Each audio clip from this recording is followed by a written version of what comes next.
राम जी के चरणों में मन को लगाएगा।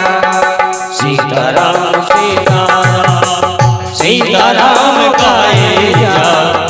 राम जी के चरणों में मन को लगाएगा। सीताराम सीताराम सीताराम गाएगा। राम जी के चरणों में मन को लगाएगा। सीताराम सीताराम सीताराम गाएगा। राम जी के चरणों में मन को लगाएगा। सीताराम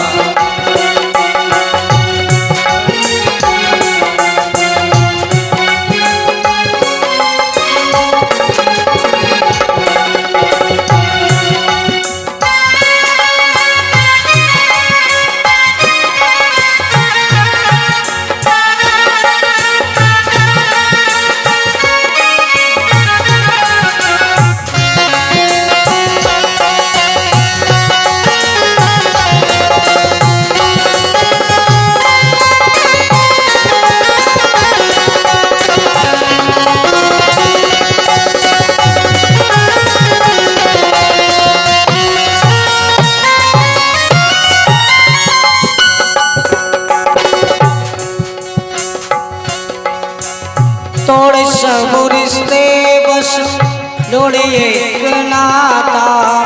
पिता रघुनाथ श्री जानकी माता। तोड़े सब रिश्ते जोड़े एक नाता। पिता रघुनाथ श्री जानकी माता। तोड़े सब रिश्ते बस जोड़े एक नाता। पिता रघुनाथ श्री जानकी माता। तोड़ ले रिश्ते सारे जोड़े एक नाता। पिता रघुनाथ श्री जानकी जी माता। इसी भाव गंगा में इसी भाव गंगा में इसी भाव गंगा में डुबकी लगाए जा। राम जी के चरणों में मन को लगाए जा। सीताराम सीताराम सीताराम गाए जा। राम जी के चरणों में जिसको लगाए जा।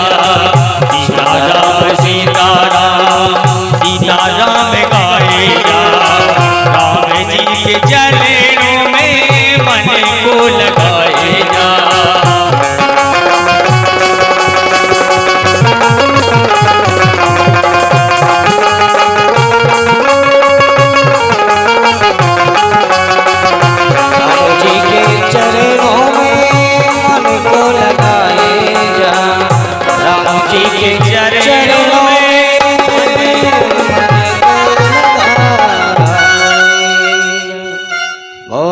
भागवत महापुराण की जय। भक्त भगवान की जय। भक्त वत्सल भगवान की जय हो। दुर्गे मैया की जय। माँ काली मैया की जय हो। नक्रवस्ती की जय हो। जय जय श्री राधे।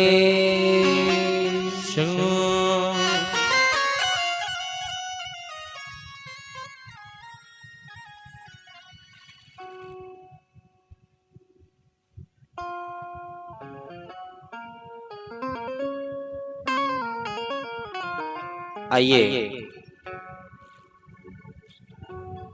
श्रीमद् भागवत महापुराण अंतर्गत भगवान श्री हरि की वाग्मय क्रीडास्थली ज्ञानमयी गंगा में गोता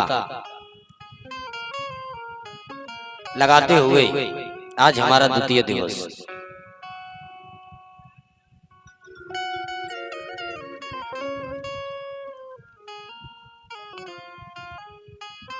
कल के चरित्र में हमने श्रीमद् भागवत महात्मा को श्रवण किया। महात्मा क्या है? महिमा।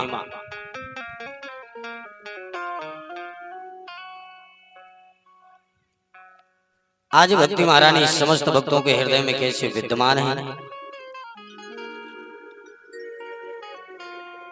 और समस्त भक्तों के हृदय में भक्ति महारानी विद्य होकर के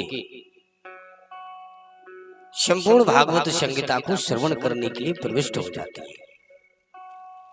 भक्ति सुतौ तौ तरुणो गृहीत्वा प्रेमैक रूपा सहसा विरासी श्री कृष्ण गोविंद हरे मुरारे नाथेति नामानि मुहुर्वदन्ति।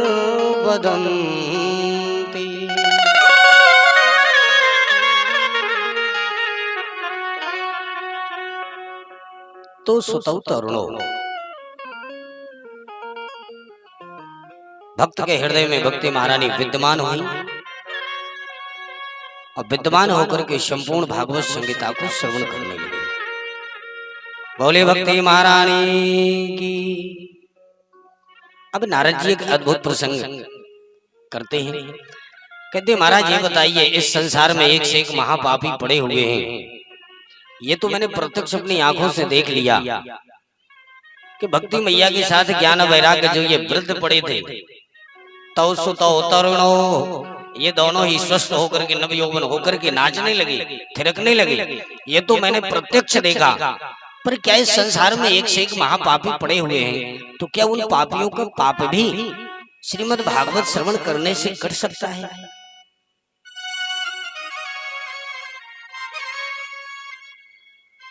सौनकादि ऋषि कहते हैं नारद, कौन कौन से पाप कर सकते हैं ये तो प्रश्न ही खत्म करो। मैं कहता हूं कि जिसने जीवन भर पाप के अलावा कुछ भी ना किया हो, यदि ऐसा व्यक्ति एक बार श्रीमद् भागवत को श्रवण कर ले तो सारे पाप नष्ट हो जाएंगे और सीधे परम गति को प्राप्त हो जाएगा। ये मानवा पाप कृतस्तु सर्वदा सदा दुराचार रता विमार्गगा क्रोधाग्निदग्धा कुटिलाश्च कामिना सप्ताहे यज्ञेन कलो पुनन्ति ते। सप्ताह श्रवण मात्र से ही वो पावन और पवित्र हो जाएंगे। नारद जी ने कहा, तो महाराज अभी तक कोई पापी भी मुक्त हुआ है? तब सनकादिक कहते हैं, नारद हम तुम्हें एक ऐतिहासिक प्रसंग सुनाई देते हैं। ठीक है महाराज। तब सनकादिकों ने एक ऐतिहासिक प्रसंग सुनाया। कहा, सुनो नारद कि तुंगभद्रा नदी के किनारे एक ब्राह्मण रहते थे, नाम था पंडित श्री आत्मदेव शर्मा। बड़े प्रकांड विद्वान, धर्मनिष्ठ, सुशील, प्रशांत आत्मा, जितेंद्रिय, पर्याप्त धन होने के कारण भी इनके कोई संतान नहीं थी। पत्नी भी थी, नाम था धुंधली देवी। यथा नाम तथा गुणो, जैसे ही नाम है धुंधली वैसे ही काम भी धुंधली। पंडित जी बेचारे अपने पत्नी के साथ सीधे साधे निर्वाह कर रहे थे, पर कोई संतान नहीं थी तो बड़े उदास हुए। राम राम। इतना सारा पर्याप्त धन होने के बाद भी कोई संतान नहीं है, तो इतना धन इकट्ठा तो किया, पर इस धन का करेंगे भी क्या?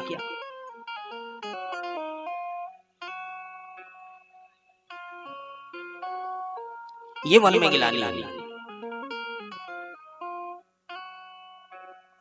तो मन में विचार आया तो एक दिन मरने के लिए निकल पड़े।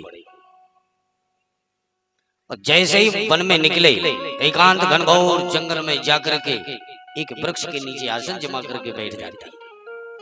जैसे ही आसन जमा करके बैठे तो रोने लगे, अपनी किस्मत को ही ठोकने लगे। ए भगवान, ना जाने मेरी किस्मत में क्या लिखा है, क्या मेरे जीवन में मुझे सुख की प्राप्ति होगी भी कि नहीं होगी? ऐसे अपनी किस्मत को ठोकते हुए रोते हुए बैठे हैं, तब तक एक महात्मा जी निकल पड़े। महात्मा जी ने देखा कि ये कोई ब्राह्मण मेरे प्रभु के लिए पानी के लिए बैठा है, हमारे प्रभु इसको अभी तक नहीं मिले होंगे, तो यहाँ आकर के रो रहा है। ये मन में संत के भाव प्रकट हुए, तो संत ने आकर के ब्राह्मण के पास आए और पूछा, कथम रोदसी विप्रा त्वम काते चिंता बलीयसी वद त्वं सत्वरं मह्यं स्वस्य दुःखास्य कारणं। हे ब्राह्मण देवता, ऐसे क्यों रो रहे हो? तुम्हारे रोने का कारण क्या है? तब सारी विस्तार से अपनी कथा व्यथा संत महाराज के सामने प्रकट की। बोले, महाराज मैंने कितना ना जाने कौन सा पूर्व जन्म में ऐसा मुझसे पाप बन गया है, जिस पाप का मैं अभी तक प्रायश्चित कर रहा हूँ, लेकिन मुझे सुख की प्राप्ति नहीं हुई। संसार के सारे सुख हैं पर पुत्र सुख ना हो।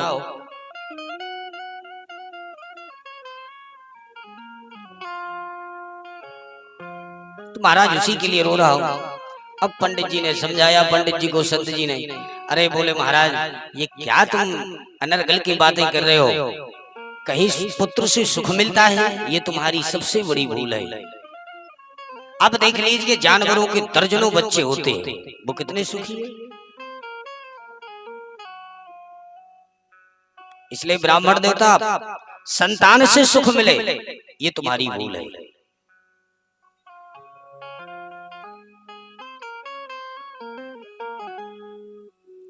अब तो पंडित जी और रोने लगे। बोले, नहीं महाराज जी, आप मिले तो हमको लगा कि आप हमारा दुख दूर करेंगे। आप तो कह रहे हो कि समझा रहे हो कि कहीं संतान से सुख मिलता है। मैं तो महाराज मरने के लिए बैठा हूँ, आप तो मुझे सिर्फ पुत्र ही दीजिए, नहीं तो मैं अब की बार ऐसा सिर पटकूंगा कि मैं तो मरने के लिए बैठा तो मर ही जाऊंगा। अब घबराहट, उनकी धड़कन तेज हुई। हे भगवान, क्या मैंने चलते फिरते ये क्या ब्रह्म हत्या मोल ले ली? ब्राह्मण देवता ने कहा, मैं सिर पटकूंगा, मर जाऊंगा तो मैं तो मर ही जाऊंगा, पर तुमको ब्रह्म हत्या का दोष लगेगा। अब तो महात्मा जी और घबराए, हे भगवान, चलते फिरते ब्रह्म हत्या। तब तो बड़े गौर से जब मस्तिष्क की रेखा को था, देखते ही कहते हैं, अरे ब्राह्मण देवता, तेरे भाग्य की रेखाएं स्पष्ट कह रही हैं, सप्त जन्मावधि तब पुत्रो नैव च नैव जा। अरे ब्राह्मण देवता, तेरे भाग्य की रेखाएं कह रही है कि 7 जन्मों तक तुझे पुत्र की प्राप्ति होने वाली नहीं है। जब इतना संत ने कहा तो संत के शब्दों को कान में पड़ते ही और इतनी जोर से सिर पटका, संत तो घबरा गए। संत ने कहा, भैया मरो मत। तब तो हट पकड़ लेते हैं ब्राह्मण, कहने लगे, नहीं, अरे आपको देख करके हमें थोड़ी सी शांति मिली, पर मैं तो इसी जन्म के लिए रो रहा था, आपने तो हमारा दुख 7 गुना और बढ़ा दिया। अब तो मुझे पुत्र दीजिए।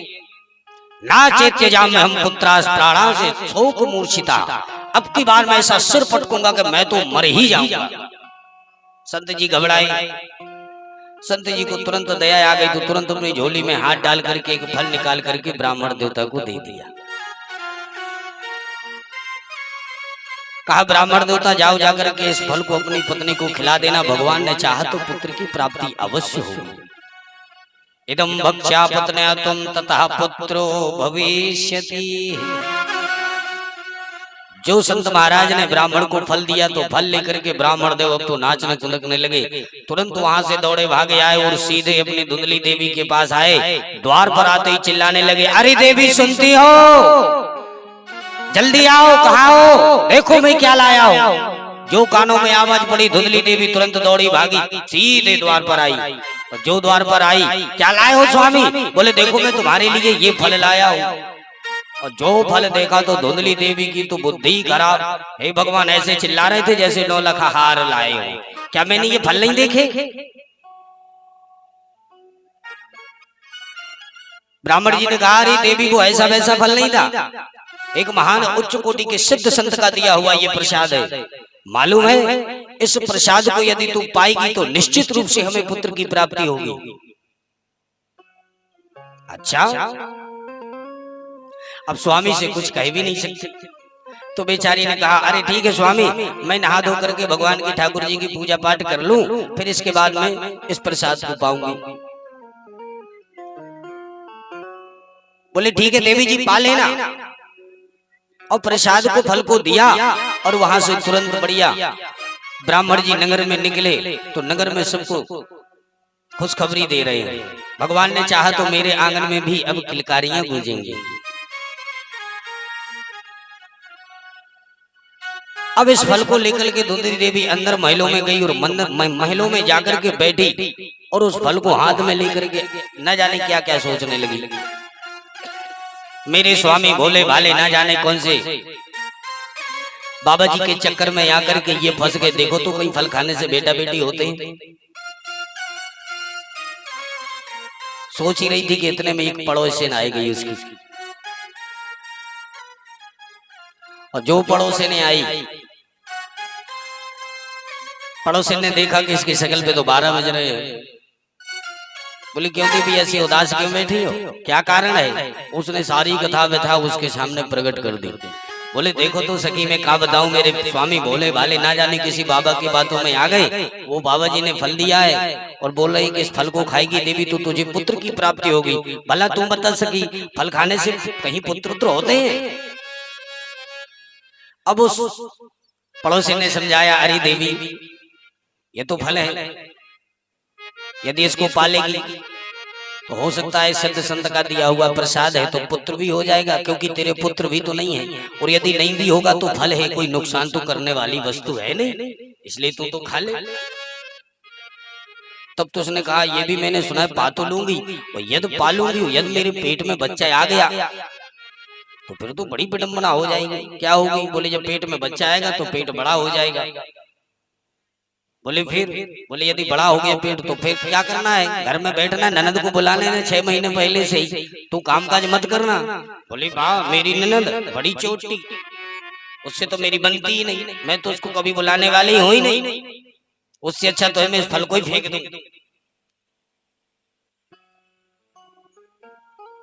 अरे देवी ऐसा उल्टा सीधा मत सोच, सीधे तू फल को पाले। बोली अच्छा ये बता सकी जब पेट बड़ा होगा तो कहीं मैं भाग भी तो नहीं सकती। उस पड़ोसी ने कहा कौन से तुझे मिलिट्री में भाग लेना है, भागने के लिए मत भागना। बोली वाह देवी यदि मेरा पेट बड़ा हुआ, पेट में बच्चा हुआ और शायद उसी समय घर में आग लग गई तो भागना नहीं पड़ेगा। ऐसी न जाने अनर्गल बातें क्या क्या सोचने लगी। उस देवी ने कहा पड़ोसिन ने कि देवी तो तेरे मन में लगे वो कर, मेरे तो कुछ समझ में नहीं आवे, मैं तो यूं चली। और समझा बुझा करके सीधे वहां से पड़ोसिन चल दी।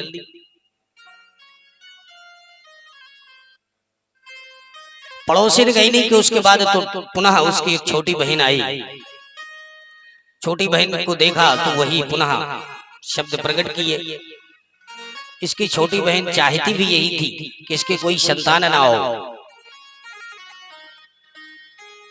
क्योंकि हमारी जो संतान होगी मैं अपनी संतान को इसको दे दूंगी तो निश्चित है इसकी जो जायदाद होगी वो हमें मिल जाएगी। ये उसके अंदर भाव थे। तो उसने समझाया, बोले देख बहन कहीं फल खाने से बेटा बेटी नहीं होते, और यदि होते भी हैं तो ये जो घर में तेरी गाय बंधी है ये भी ना जाने कितने वर्षों से बंधी है, इसने भी तो किसी बछड़े को जन्म नहीं दिया है।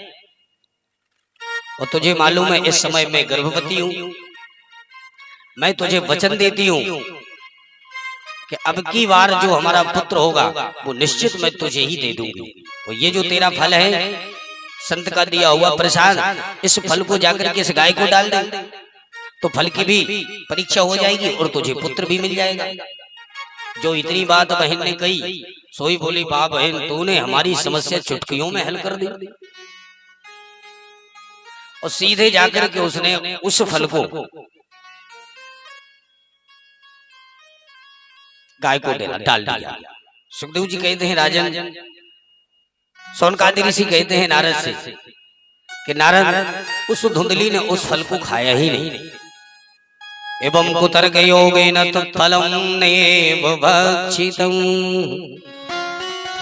उसने इतने कुतर्क किए कि उस को खाया ही नहीं। समय धीरे धीरे आया, इसने अपने पति को आश्वासन देती रही, अरे स्वामी मैं गर्भवती हो गई, मेरे उदर में बालक आ गया। समय आया कि इसकी छोटी बहन के पुत्र रत्न की प्राप्ति हुई। रातों रात ही ये वहां से लाकर के अपने पुत्र को और अपनी बहन को दे दिया। प्रातः होते ही अपने स्वामी से कहा, देखो स्वामी सिद्ध संत का दिया हुआ प्रसाद है, देखो हमें पुत्र रत्न की प्राप्ति हुई है। ये सुन करके तो आज आत्मदेव ब्राह्मण नाचने लगे। नगर वासियों को मालूम चला तो वाह वाह करने लगे। और उसके ठीक 1 महीने बाद जो उस गाय को फल डाला था, साधेन सुसेन भका, उसने भी एक पुत्र को जन्म दे दिया। सर्वांग सुंदरम दिव्यम निर्मलम कनक प्रभम। इतना सुंदर दिव्य एक पुत्र प्राप्त हुआ कि सारा शरीर तो मनुष्य का है, सिर्फ कान ही गौ जैसे। इतना सुंदर दिव्य एक बालक प्रकट हुआ। जो गाय से एक पुत्र की प्राप्ति हुई, नगर वासियों को मालूम चला तो सीधे वहां से बधाइयां ले लेकर के आने लगे। अरे धन्य भाग्य ब्राह्मण तुम्हारे, अरे अभी तो कहने के लिए एक एक पुत्र के लिए रो रहे थे, भगवान भाई जब देता है तो छप्पड़ फाड़ के देता है। अरे आपकी पत्नी से तो एक पुत्र हुआ, पर आपके घर में जो ये गाय बंधी है देख लो, अब तो तुम्हारे घर में बंधने वाली गायों ने भी पुत्रों को जन्म देना प्रारंभ कर दिया। भाग्योदयो धुना जाता आत्मदेवस्य पश्यता, धैर्यवा बाला प्रसूतस्तो देव रूपेति कौतुकम। बधाई हो पंडित जी महाराज। ना जाने एक बेटे का मुझे देखने के लिए तरस रहे थे, तो भगवान ने 2-2 पुत्रों को दे दिया। आज दोनों पुत्रों को पाकर के आत्मदेव ब्राह्मण बड़े प्रसन्न हुए। दोनों के नामकरण संस्कार विद्वान ब्राह्मणों को बुलवाया गया। ब्राह्मणों के द्वारा नामकरण संस्कार हुआ। आज जो गाय का पुत्र है, ब्राह्मणों ने नाम रख दिया गौकर्ण। और धुंधली का पुत्र है जो धुंधली के पुत्र का नामकरण संस्कार अर्थात नाम रखने की बारी आई, सोई धुंधली देवी उचट के सामने आ गई, बोली वाह 9 महीने हमने पेट में रखा, हमने जन्म दिया, हमने दर्द को सहा, हमने पालन पोषण किया, हम इसकी सेवा करते और नाम रखने के लिए पंडित जी आ गए। भाई हमारा पुत्र है तो हम ही नाम रखेंगे। सोई पंडित जी बोले, देवी जी थारी जैसी मर्जी है भाई, तो ही नाम रख ले। सोई धुंधली बोली, मेरा नाम है धुंधली, तो मेरे पुत्र का नाम धुंधकारी होना चाहिए। नाम रख दिया धुंधकारी। इस प्रकार से दोनों का नामकरण संस्कार हुआ। धीरे धीरे जाकर के दोनों बड़े हुए, दोनों ने ही ख्याति प्राप्त की। एक विख्यात तो एक कुख्यात। धुंधकारी जिस गली से निकल जाए तो लोग तारा मार करके सीधे घर से बाहर घर ही छोड़ देते थे। इतना भयानक राक्षस प्रवृत्ति का हुआ। गौकर्ण जिस रास्ते से निकल जाए लोग चरणों में प्रणाम करने के लिए दौड़ पड़े। कियत् कालेन तौ जातो तरुणो तनया विभो, गौकर्णो पंडितो ज्ञानी धुंधकारी महाखला। आज धुंधकारी बहुत ही दुष्ट प्रवृत्ति का हुआ। चोरी करे, डकैती डाले, व्यभिचार में प्रवृत्त होकर के घर की सारी संपत्ति नाच गाने में लुटा डाली। घर के बर्तन तक उठा करके बाजार में बेच दिए। अब पंडित जी सिर पकड़ के रोने लगे। प्रतिष्ठामि को गच्छामि को मैं दुखम विपोहे। हे भगवान, कहाँ जाऊं, किसको अपनी समस्या सुनाऊं? इससे तो अच्छा है कहीं एकांत में जाकर के मर जाऊं।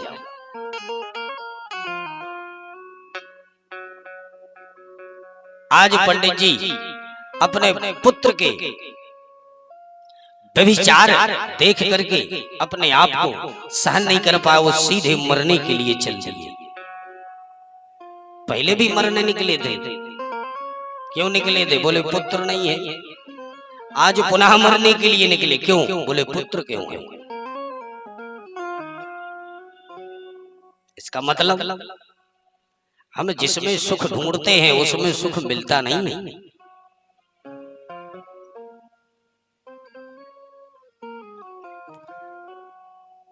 गौकर्ण को जब पता चला तो गौकर्ण ने तुरंत ही पिताजी के सामने आकर के पिताजी के चरणों में प्रणाम किया और पिताजी को समझाया, अरे पिताजी, इस संसार में कहीं भी सुख नहीं है।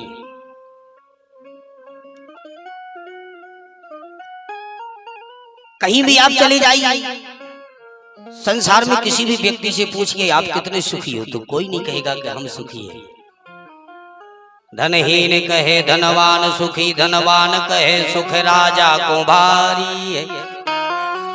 राजा कहे महाराज सुखी, महाराज कहे सुख इंद्र को भारी है।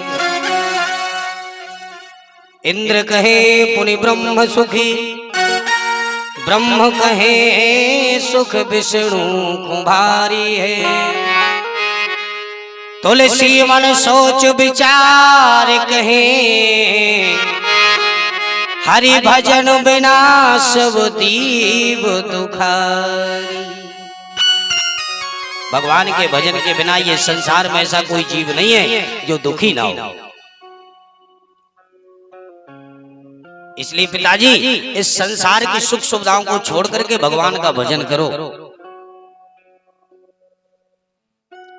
तब पिताजी ने कहा, बेटा मुझे आज एक बात याद आ गई, उन संत जी ने समझाया पर मेरी मति मारी गई कि मैंने उन संत के वचनों को श्रवण नहीं किया, माना ही नहीं। यदि मैंने उस समय उस संत के वचनों को मान लिया होता तो मैं आज ये दिन देखने को नहीं मिलता। जो 10 पुत्र जने गदही, तो कहाँ बस पुत्र जने सुख पावे। लादत लादत भार सहो विद, आयु घटे तब ही मर जावे। सिंघन एक ही पूत जने, और वन में सुख सोनित सुख आयु बितावे। पूत सपूत सदा सुख देवे, कपूत सदा कुल दाग लगावे। कपूत सदा कुल दाग लगावे। यदि पुत्र अच्छा हुआ तो निश्चित है हमारे कुल का नाम रोशन करेगा। यदि पुत्र कपुत्र हुआ तो कपूत सदा कुल दाग लगावे। क्योंकि बाण ही पुत्र पिता के धर्म। माता पिता यदि अपने औलाद को, अपनी संतान को यदि अच्छे संस्कार देंगे तो निश्चित रूप से उसमें संस्कार वैसे ही प्रकट होंगे।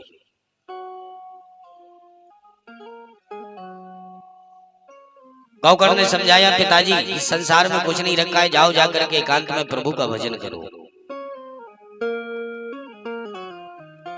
आज आत्मदेव ब्राह्मण अपने पुत्र के समझाने पर मान गए और सीधे चल दिए तपस्या करने के लिए। धुंधकारी को मालूम चला तो धुंधकारी सीधे वहां से आया अपनी मैया के पास। अरे मैया, पिताजी तो गए हैं, निश्चित है, पर जो भी रखा हो इस घर में वो सब हमें दे दो। यदि नहीं दिया, पिताजी गए हैं तो तुम्हें सब बता करके गए होंगे कहाँ कितना क्या रखा है। और यदि तुमने नहीं दिया तो मैं जलती हुई लकड़ी से तुम्हें मारूंगा। इतनी बात जब धुंधकारी ने अपनी माँ धुंधली से कही और धुंधली के शब्दों में जो ये कान में शब्द पड़े तो धुंधली ने वहां से सीधे दौड़ लगाई अपने प्राणों को बचाते हुए पुत्र से, और सीधे वहां से दौड़ करके आई और कुएं में गिरी। सो गिरते ही गोविंदाय नमो नमः अपने प्राणों को ही त्याग दिया।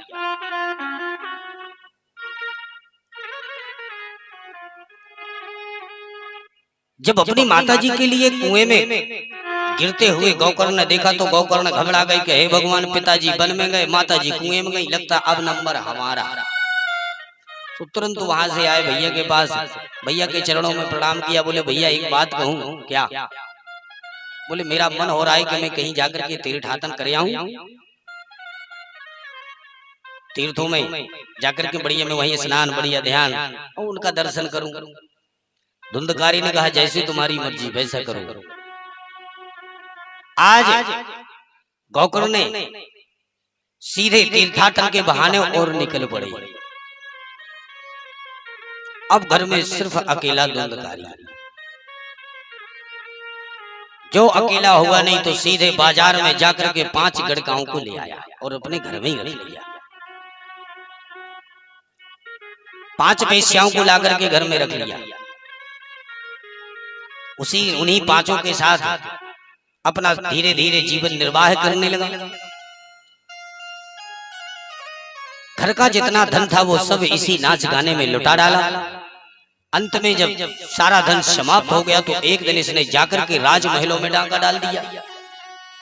वहां से तमाम धन की पोटली को सिर पर रख करके घर में लाया और 5 ही गड़काओं के सामने रख दिया। 5 ही गड़काओं ने जब उस पोटली को खोला तो हीरे मोती जवाहरात नीलम पुखराज ना जाने क्या क्या भरा पड़ा। जो आंखों से देखा तो बोले स्वामी कहां से लाए हो? स्वामी जी ने कहा ऐसे वैसी जगह से थोड़ी लाए, अरे आज हम राजमहलों से चुरा करके लाए। जो 5 गड़काओं के कान में ये शब्द पड़े तो पढ़ते ही ये घबरा गई कि निश्चित रूप से राजमहलों से चोरी करके आया है, तो निश्चित रूप से जब ये पकड़ा जाएगा तो ये तो मरेगा ही, पर इसके साथ में हम सब भी मारे जाएंगे। क्या किया जाए? तो 5 ने ही बैठ करके परामर्श लिया। कहा ना रहेगा बांस ना बजेगी बांसुरी, जब धुंधकारी नहीं रहेगा तो हम कभी मरने वाले नहीं। तो 5 ही गड़काओं ने रात्रि में सोते हुए धुंधकारी का गला दबा करके मृत्यु कर दी और रातों रात ही उसी महलों में गड्ढा खोद करके और उसी गड्ढे में दफना दिया। और प्रातः होते ही 5 ने धन का बंटवारा किया और अपना अपना हिस्सा लेकर के और सीधे अपने अपने देश के लिए चली जाती हैं। अब ये धुंधकारी विशाल महाप्रेत बना, विशाल प्रेत बन गया। गौकर्ण को जब मालूम चला तो गया जी में पिंडदान करते हुए घर को आए। घर में आते जैसे ही रात्रि में विश्राम किया तो इनको उल्टे सीधे दृश्य दिखाई दिए। एक दिन व्यतीत हो गया। दूसरे दिन जब इनको कौतुक नजर आए तो हाथ में जल लेकर के मंत्र पढ़ करके जो उस पर फेंक दिया तो सीधे वह प्रेत आत्मा बोल उठा, अहम भ्राता तो दियोस्मिन् धुंधकारी तेना मता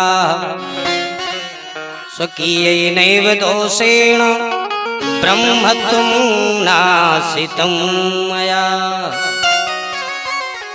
अरे भैया मैं तुम्हारा ही भाई धुंधकारी हूँ। मैंने जीवन में इतने पाप किए हैं कि उन पापों का मैं प्रायश्चित कितना भी कर लूं पर मैं पवित्र होने वाला नहीं। आज मैं उन्हीं पापों का ये पापड़ बेल रहा हूँ।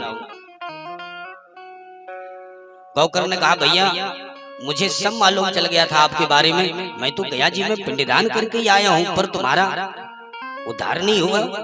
धुंधकारी कहता है भैया गया श्राद्धम सतेनापि मुक्ति में ना भविष्यति। अरे भैया मेरे नाम से गया जी में आपने तो एक बार पिंडदान किया है, पर मेरे नाम से 100 बार भी पिंडदान कर दीजिए तो मेरा कल्याण होने वाला नहीं, क्योंकि मैं ऐसा वैसा प्रेत नहीं हूँ, नंबर 1 का हूँ। बोलो राधे राधे।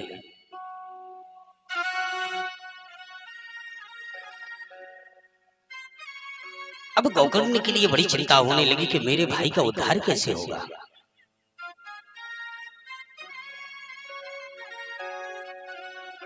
तो प्रातः होते ही स्नान ध्यान संध्या वंदन करके सूर्य भगवान को जल दे रहे थे। तो सूर्य को अर्घ्य दे ही रहे थे कि उसी समय सूर्य भगवान से पूछ दिया तो सूर्य ने उपाय बताया, अरे गौकर्ण आप चिंता ना करो, जाओ जाकर के श्रीमद् भागवतान मुक्ति सप्ताहे वाचनम कुरु। आप अपने भैया के लिए श्रीमद् भागवत संहिता का श्रवण कराओ, उसी से तुम्हारा भाई का कल्याण हो जाएगा। बोले श्रीमद् भागवत महापुराण की जय हो। तब गौकर्ण जी ने भक्त भागवत का दिव्य समारोह किया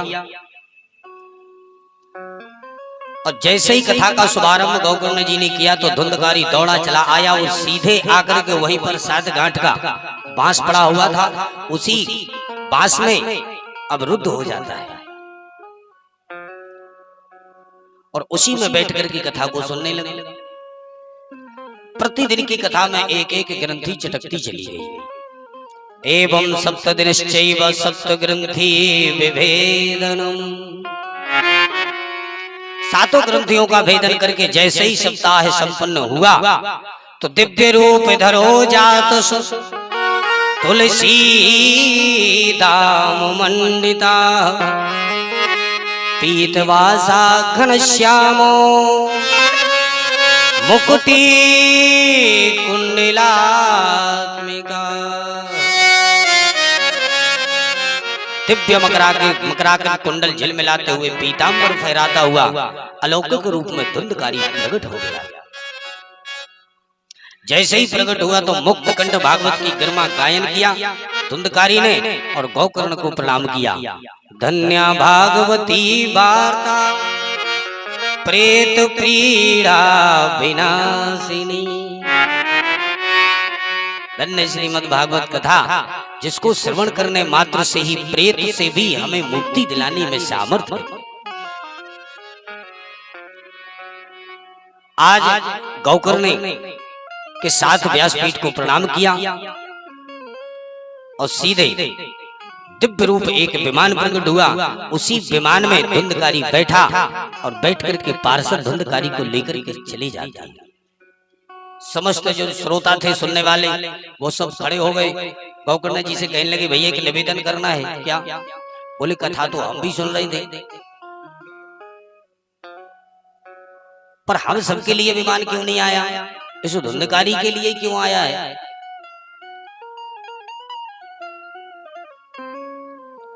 तब गौकर्ण ने कहा भैया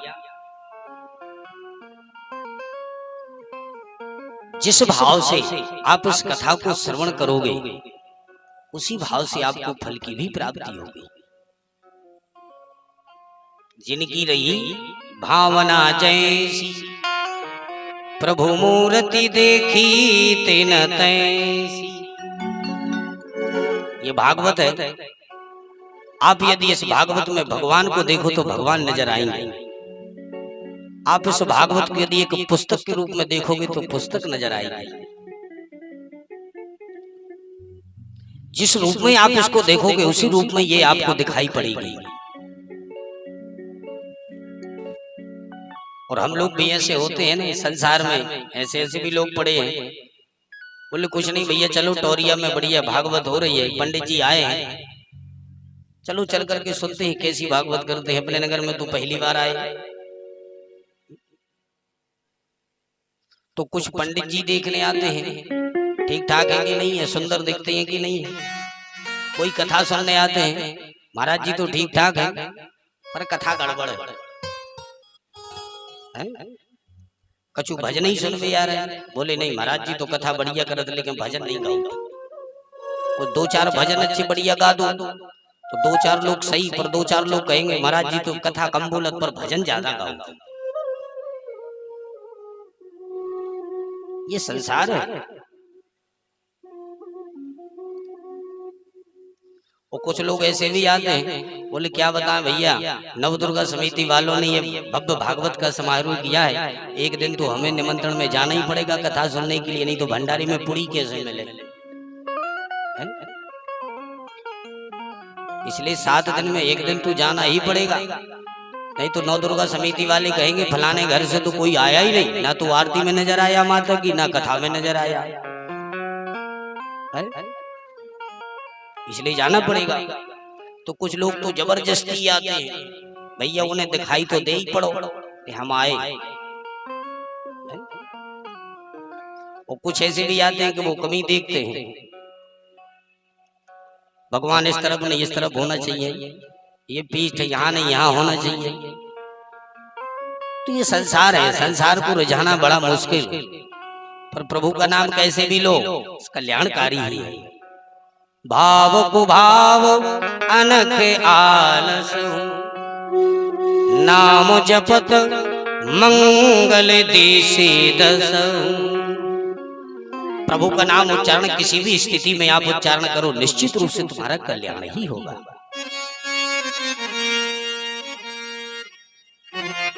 जब श्रोताओं ने एक स्वर में कहा नहीं गौकर्ण, जैसे ही धुंधकारी के लिए विमान आया वैसे ही हमारे लिए भी, तब गौकर्ण ने कहा भैया अब की बार हम पुनः भागवत का समारोह करेंगे, उसी कंठ भाव से श्रवण करना, तो निश्चित रूप से समस्त श्रोताओं को भी विमान आएंगे। तो पुनः गौकर्ण ने बड़ी दिव्य भव्य सप्ताह समारोह किया। जैसे ही सप्ताह संपन्न हुआ नहीं, तो जितने श्रोता वृंद उतने ही स्वर्ग से विमान प्रकट हो जाते हैं, और उन्हीं विमानों में बैठ करके और समस्त श्रोता वृंदों के साथ आज हमारे गौकर्ण ऐसे श्रोता वृंदों के साथ जा रहे हैं जैसे श्री राम जी समस्त अयोध्या वासियों के सहित श्री साकेत धाम को जा रहे हो। अयोध्यावासिना पूर्वम यथा रामेण संगता, तथा कृष्णेन ते नीता गौलोकम योगी दुर्लभम। बड़े बड़े संतों को जो दुर्लभ है वह गौकर्ण जी ने श्रोताओं को श्रीमद् भागवत सुधा रस पान करा के प्राप्त करा दिया। अब तुम ही बताओ नारद जी, तुम कह रहे थे कि कौन कौन से पापियों के पाप कट सकते हैं। भला जब भगवान धुंधकारी जैसे पापी के पाप नहीं देख सके तो इस संसार में जीवों के छोटे छोटे पापों को भला क्या देखेंगे।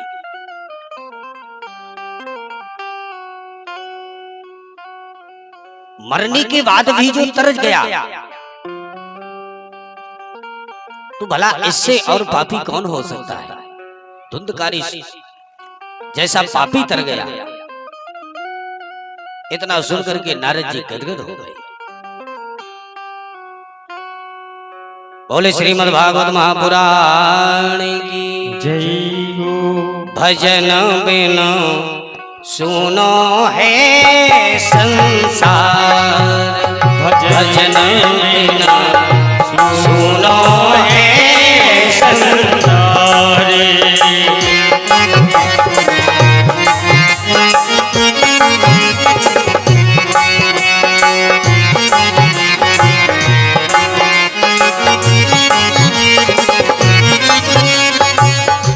हरि चरणों में प्रीत लगा लो, हरि चरणों में प्रीत लगा लो, हरि चरणों में प्रीत लगा लो, हरि चरणों में प्रीत लगा लो। और जब प्रभु के चरणों से प्रीत लग जाएगी तब होगा बेड़ा पार, भजन बिनु होगा बेड़ा पार, भजन बिनु सुनो है संसार, भजन सुनो है संसार।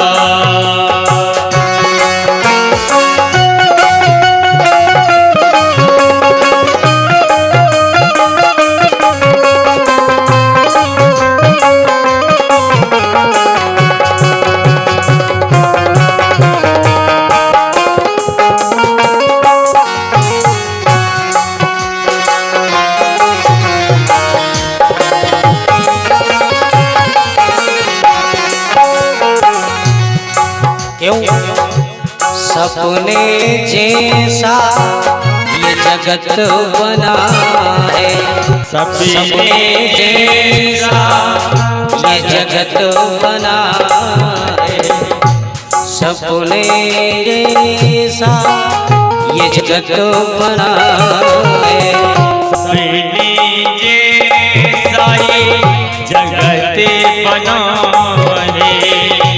करके विचार,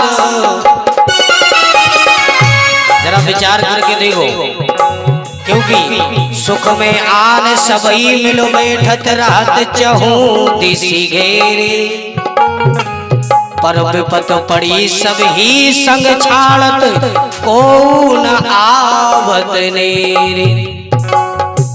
इस संसार में सब जब तक हमसे कुछ उन्हें स्वार्थ रहेगा तब तक ही मित्रता रहेगी। जिस दिन स्वार्थ सिद्ध हो गए उस दिन से राम राम नहीं बंद। ये संसार ऐसा है। करके देख विचार भजन बिना सुनो है संसार, भजन बिना सुनो है संसार, भजन बिना सुनो है संसार।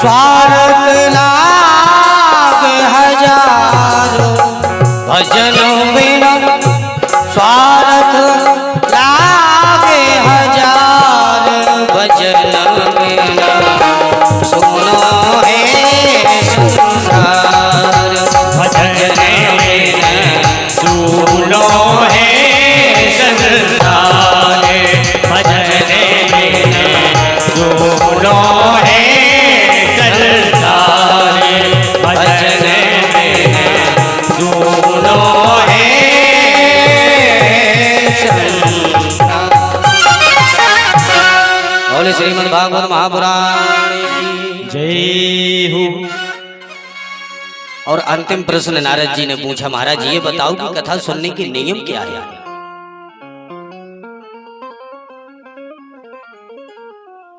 तो पहला नियम बताया। प्रायः लोग यही ज्यादा पूछते हैं कि महाराज भागवत सुनने का तो बड़ा मन हो रहा है पर इसमें खर्चा कितना आएगा? तो सबसे पहले खर्चे की बात सनकादिकों ने बताई। भागवत में खर्चा कितना आता है? विवाहे यादृशं वित्तम तादृशं परिकल्पये।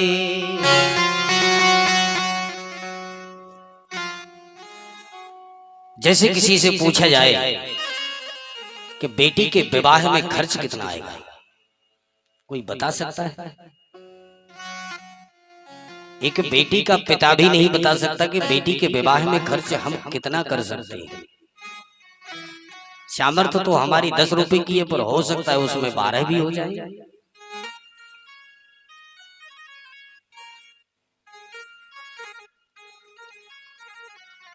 विवाहे यादृशं दृश्यं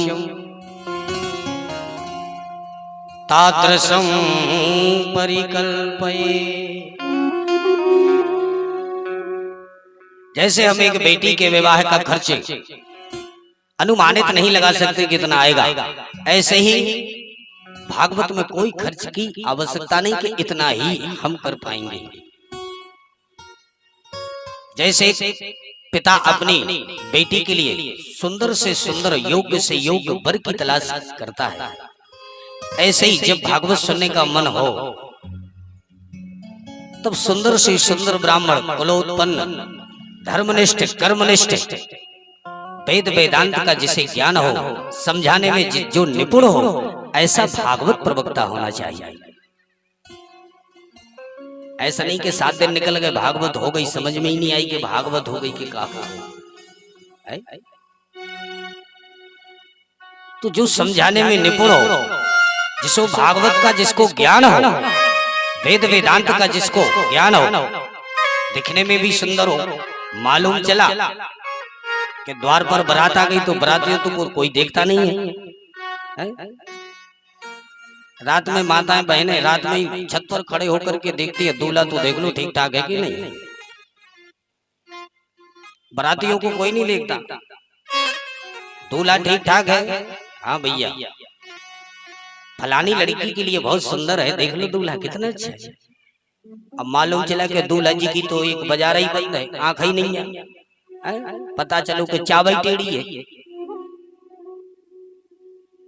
अब बराती कितना अच्छे बढ़िया प्रेस करके निरमा साबुन से घिट घिट के कपड़ा साफ करें, बढ़िया प्रेस वाले कपड़े पहन के आए, अच्छे से अच्छा बढ़िया तेल फुले स्प्रे अतर सेंट कुछ भी लगाओ, पर बरातियन को आज तक कौन देखो है। किसी ने ये नहीं कहा कि भैया ये बारात वाली बहुत ठीक है, बहुत अच्छे, कभी तारीफ मिलने वाली नहीं बरातियों को। अब दूल्हा ही है जो कुछ है। ऐसे ही जो ब्यास है, ब्यास को दिखने में सुंदर होना चाहिए। ब्यास पीठ पर जो ब्राह्मण बैठे तो लगे कि हाँ कोई बैठा है।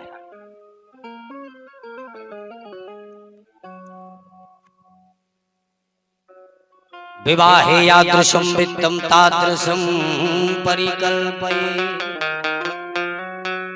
बड़े दिव्य भव्य और भाव से बृहत कार्यक्रम श्रीमद् भागवत सप्ताह का करना चाहिए। सप्ताह श्रवण करो, अंत में ब्राह्मण की विदाई, जैसे हम अपनी एक बेटी की विदाई करते हैं वैसे ही एक ब्राह्मण की विदाई करनी चाहिए। ये पहला नियम बताया है।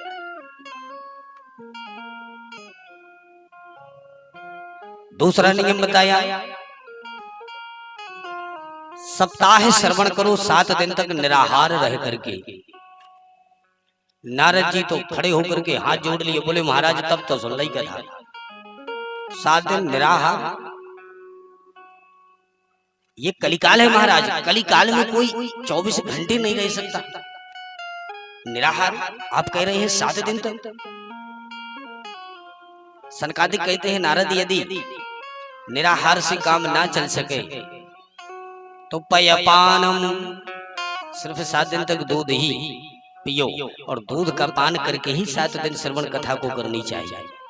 बोले महाराज आने वाले समय में तो चाय में डालने के लिए दूध नहीं मिलेगा, आप पीने की बात कर रहे हो, दूध से काम न चले तो बोले घृतपानम, सिर्फ 7 दिन तक घी ही पान करो।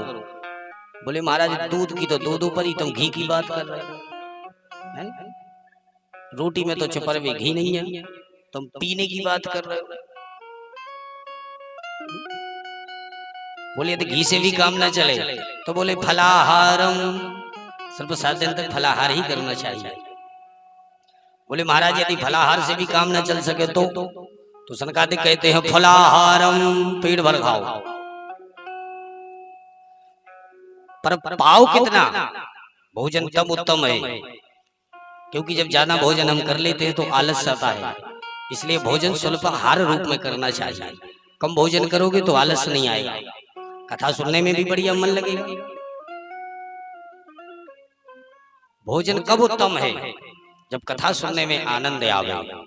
भोजनम तु वरम मन्ये कथा श्रवण कारकम। भोजन तब उत्तम है जब कथा सुनने में आनंद आवे, क्योंकि कथा में सबसे ज्यादा बाधिक होती है तो सिर्फ निंदा देवी। ये निंद्रा देवी आकर के आंखों में पट्टी जमा डालती है, वो वहां से आई नहीं, वो सीधे आकर के आंखों में ही बैठती है, और जो आंखों में बैठी नहीं फिर मालूम ही नहीं चलता कि पंडित जी सुना क्या रहे हैं। और कथा सुनने के लिए लोग इतने सटकर बैठते हैं, यदि नींद भी आ जाए तो गिर सकत नहीं है, चलो गिरवे की बारी है, हमने चलो दूसरी में घल जा सुबह के लगत कहा कर रहे हैं। हाँ वो इतने सटके बैठते हैं, इसलिए गिर सकते नहीं। यदि हकीकत में यदि लोग दूर दूर बैठे तो आदमी सो जाए। बोलो राधे राधे। ऐसा अक्सर देखा होगा आपने, जैसे ही किसी को नींद आए तो वो ऐसे ही ऐसे करेंगे, बगल वाला बोलेगा भैया कथा हो रही, तो सही बैठो।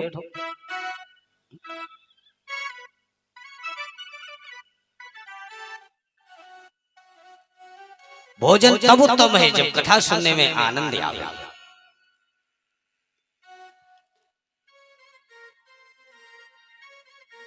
उपवास से यदि आपको कोई आपत्ति आ रही है तो उपवास की कोई आवश्यकता नहीं। दिन में 4 बार भोजन करो, पर भोजन इतना उत्तम सुलभ आहार के रूप में, क्योंकि ज्यादा भोजन करने से आलस्य शरीर में प्रकट होता है, इसलिए कम भोजन करना चाहिए। और अंत में जब सप्ताह है, कथा जब संपन्न हो, तो कथा संपन्न होते ही बड़े भाव से आनंद विभोर होकर के भगवान के भजनों को बढ़िया से बढ़िया सुंदर गुनगुनाना चाहिए।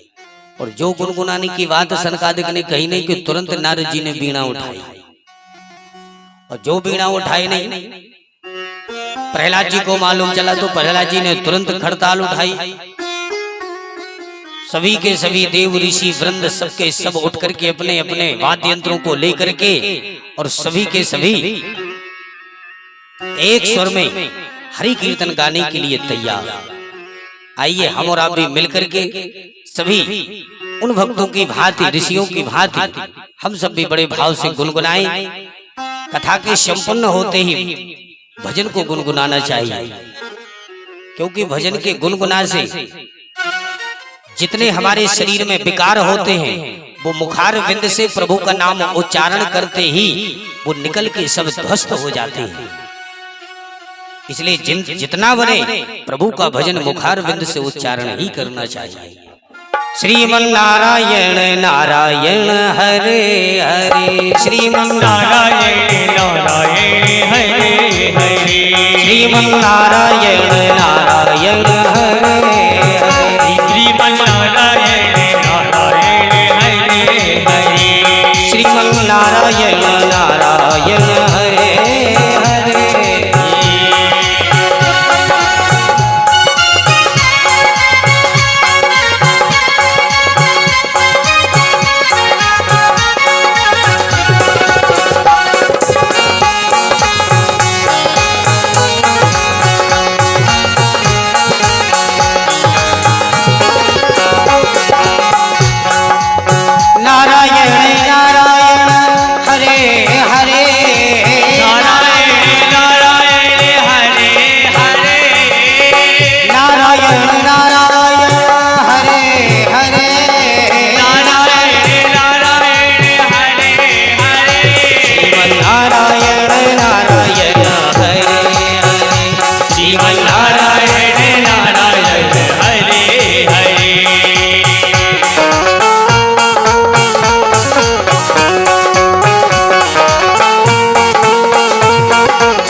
जैसे हम बोलते हैं हरे राम राम राम हरे हरे, ये हरे का मतलब क्या है?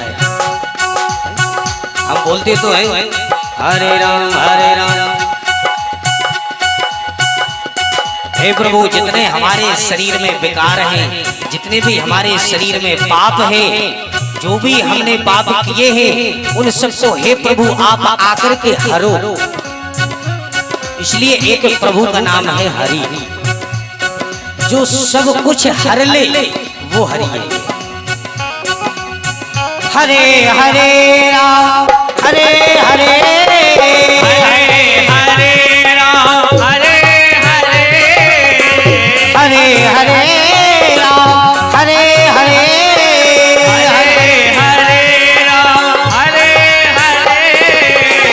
हरे हरे राम हरे हरे,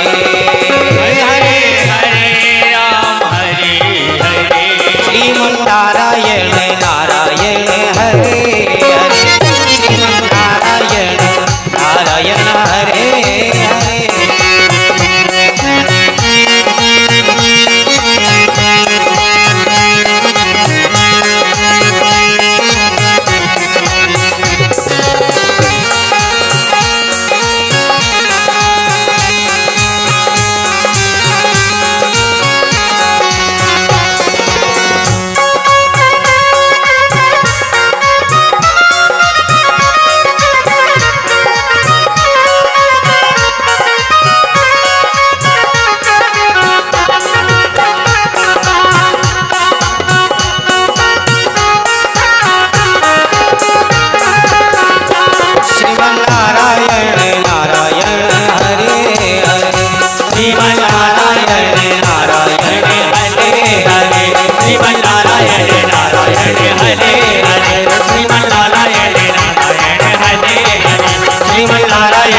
बोले श्रीमद् भागवत महापुराण की जय हो। इसी के साथ ही भागवत के महात्मा को विराम।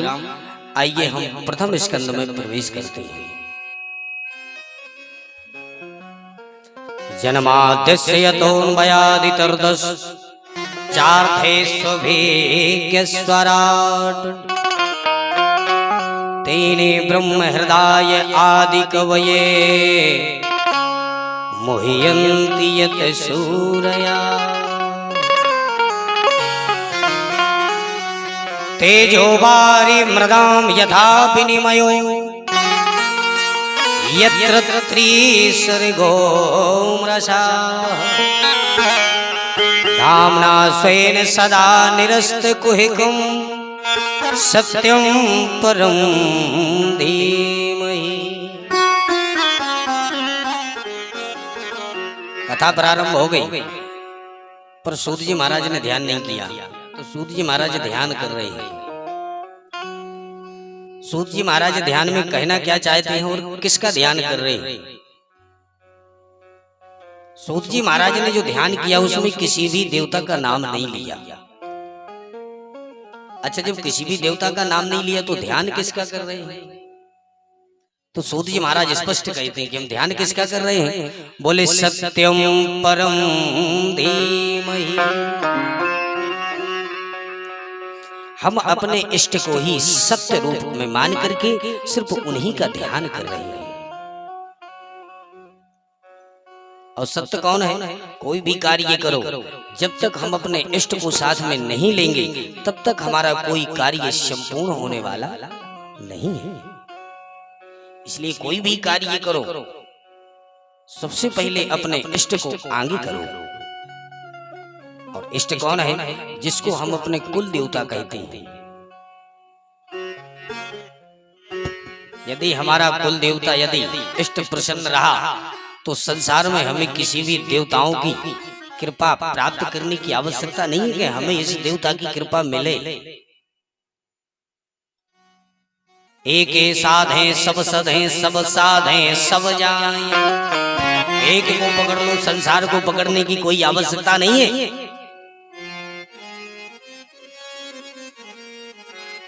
क्योंकि एक ही अनेक है और अनेक होते हुए भी वो एक है। अनेक रूप रूपाय विष्णवे प्रभु विष्णवे। अनेक रूपों में प्रभु ही वो परिणित हुआ है।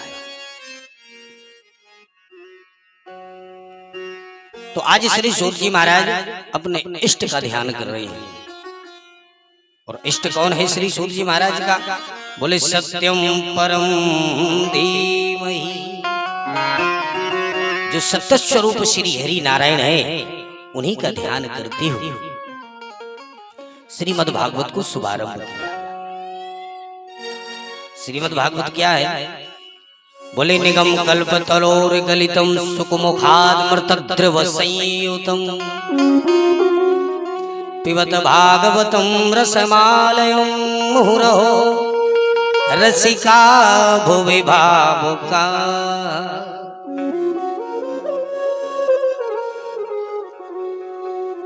एक रसिक है और एक भावुक है, दोनों है। और इन दोनों को जो रसिक है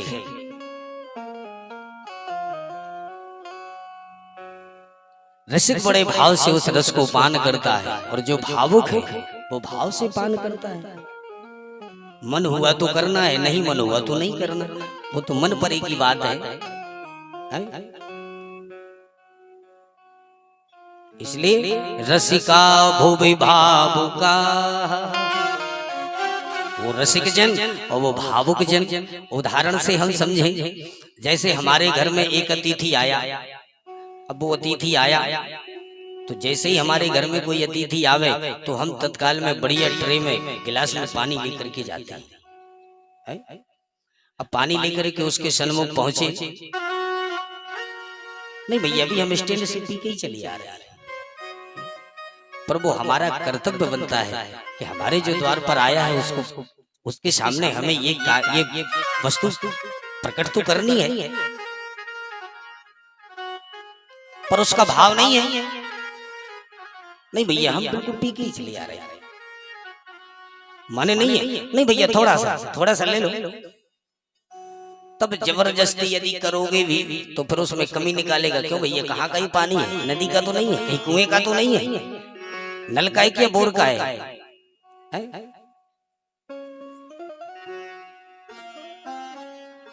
तब उसमें कमी निकालेगा। वो क्या है? भावुक। भाव हुआ तो पीना, नहीं भाव हुआ तो उससे में कोई मतलब नहीं। और दूसरा व्यक्ति यदि द्वार पर आ जाए, बोले भैया कोई घर में है, एक लोटा पानी दे दो, हमें बहुत प्यास लगी है। अब वो नहीं पूछने वाला कि भैया ये नदी का है कि कुएं का है कि बोर का है कि नल का है कि कल का है कि आज का ही है कि ठंडा है कि गर्म है। क्यों? क्योंकि उसे तो प्यास लगी है। अब प्यासे को तो पानी से मतलब है, चाहे तुम कहीं का भी दे दो। क्यों? वो रसिक है, उसे उस रस का पान करना है, क्योंकि उसे उस रस की अति आवश्यकता है। यदि उस रस उस समय उसको नहीं प्राप्त होगा तो हो सकता है कि उसके प्राणों को भी हानि पहुंचे।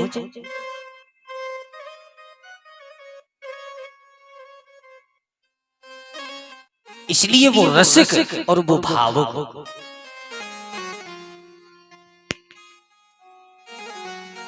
तो स्पष्ट कहते हैं रसिका भुवि भावुका। और जब प्यासा व्यक्ति एक लोटा पानी मांगे तो बढ़िया उसको पानी पिलाने में भी बड़ा आनंद आता है। अरे भैया पी लो।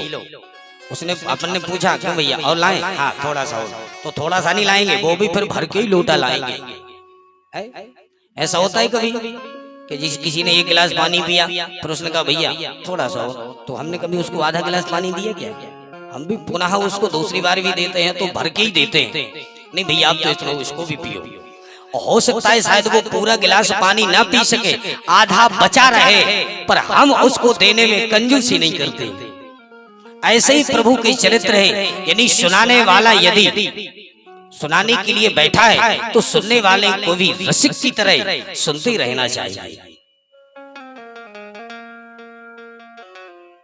अब ये तो कलियुग है, कलिकाल में तो समय निर्धारित हो गया है भाई 3 से 6 बजे तक या 3 से 7 बजे तक। अरे सुखदेव जी महाराज महामुनि भगवान स्वरूप जो स्वयं भगवान है, वो सप्ताह 7 दिन रात बैठ करके भी नहीं सुना पाए। कलियुग के मनुष्यों के लिए 3 घंटे में उकताहट होती है। महाराज जी अब तो आरती करो, टाइम हो गया।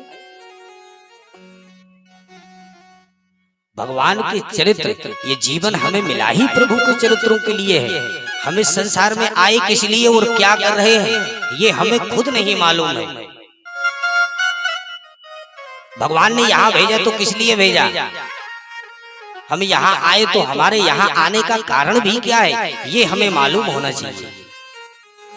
और जब ये हमें अपने आप को हमने स्वयं नहीं पहचान पाया, तुम संसार को समझाने निकले हो, पहले अपने आप को तो समझो कि मैं कौन हूँ। कबीरदास जी ने कहा है जो दिल खोजा आपना फिर मुझसे बुरा न कोई। पहले अपने आप को टटोल करके देखिए, मैं यदि अच्छा रहा तो संसार में तुम्हें कोई बुरा व्यक्ति मिलने वाला नहीं है, और यदि मैं बुरा तो संसार में तुम अच्छे व्यक्ति की तलाश करते रहो, मिलने वाला नहीं है। अपने आप को पहचानो, मैं क्या हूँ, कौन हूँ, कहाँ से आया, कहाँ जाना भी है। आज भगवान ने गीता में उपदेश देते हुए अर्जुन से कहा कि हे अर्जुन, ये संसार क्या है? ये संसार तो एक हमारा भूल भुलैया है, और इन भूल भुलैयों में ये जो संसार के जीव हैं ये सब खिलौने की भांति हैं। माताएं बढ़िया सुंदर से एक भजन गाती हैं, तूने अजब रचा भगवान खिलौना, कागज का कि माटी का, माटी का, तो ये मिट्टी का है, मिट्टी में ही इसको मिल जाना है। और हमें मालूम है कि जब मिलना ही है तो फिर इसको बर्बाद ही क्यों करने में लगे हो।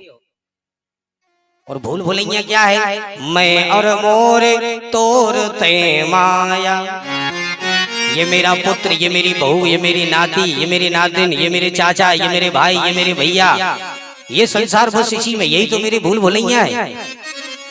स्पष्ट कहते हैं भगवान अर्जुन से के हे पार्थ, तमाम दुनिया है खेलो मेरा, इसी में सभी को खिला रहा हूँ। तमाम दुनिया है खेलो मेरा, इसी में सभी को खिला रहा हूँ। तमाम दुनिया है खेल मेरा, इसी में सबको खिला रहा हूँ।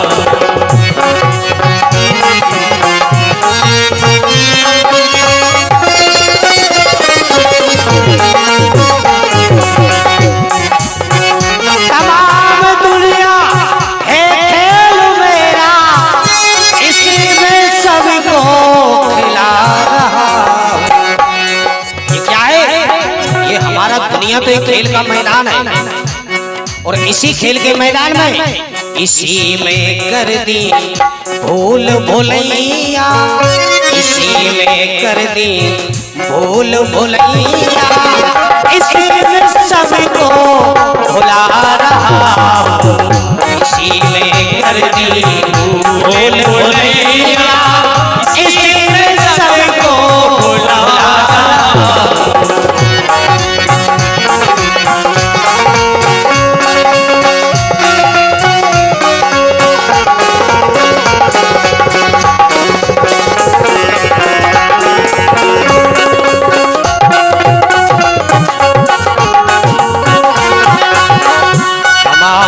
दुनिया ये है खेल मेरा, इसी में सभी को खिला रहा हूँ। तमाम दुनिया है खेल मेरा, इसी में सभी को खिला रहा हूँ। ये संसार क्या है? एक खेल का मैदान है, और जिस खेल के मैदान में हम खिलाड़ी बन करके कूदे हैं खेलने के लिए, और जिस दिन हमारा खेल खत्म हो गया, और जिस दिन खेल खत्म हुआ नहीं कि हमारा भी यहाँ से टिकट कट गया, इसलिए हम यहाँ क्या करने आए और हमें क्या करना है, बस उस बात पर हमें विशेष ध्यान रखना चाहिए। मुंदिली में एक बढ़िया सुंदर सा भजन किसी कवि ने लिखा है, किसी कलाकार ने गाया है, हमें तो एक पंक्ति याद है, बढ़िया सुंदर सा भजन है, देखें। कौन काम न रहे अधूरो, कौन काम न रहे अधूरो, अरे करवे आए जो पूरो। और पता चला कि सबरे काम अधूरे रह गए, जीवन हो पूरो। सबरे काम अधूरे रह गए, जीवन हो पूरो। सबरे काम अधूरे रह गए, जीवन हो पूरो।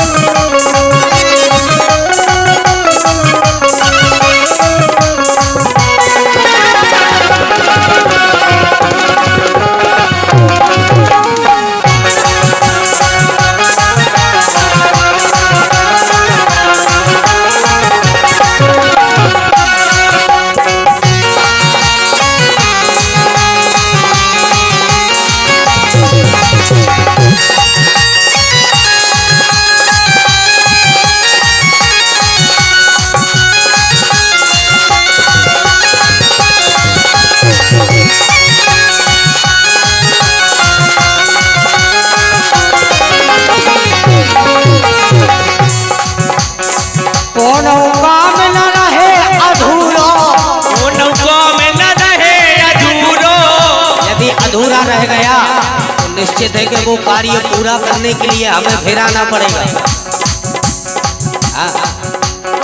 कौन काम न रहे अधूरो, करवे आए जो पूरो। जो पूरा करने आए उसको बीच में अधूरा नहीं छोड़ना है, तो यदि छूट गया तो निश्चित के फिर आना पड़ेगा। इसलिए कौन काम न मालूम चला कि सबरे काम अधूरे रह गए, जीवन हो पूरो। सबरे काम अधूरे रह गए, जीवन हो पूरो। सबरे काम अधूरे रह गए, जीवन हो पूरो। सबरे काम अधूरे रह गए, जीवन हो पूरो। सबरे काम अधूरे रह गए,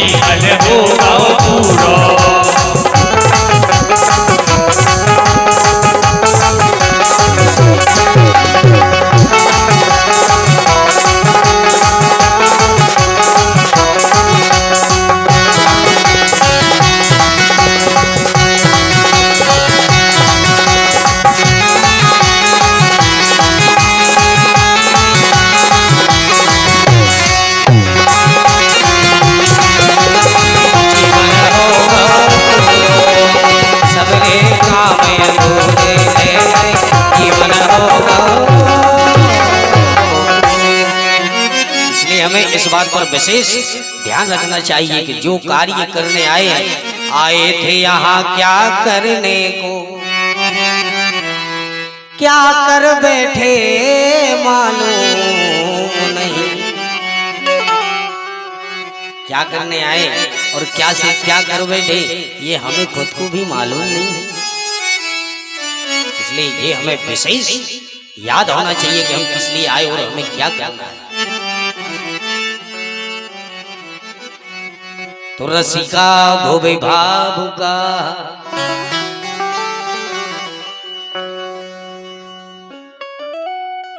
ये रसिक है और वो भावुक है।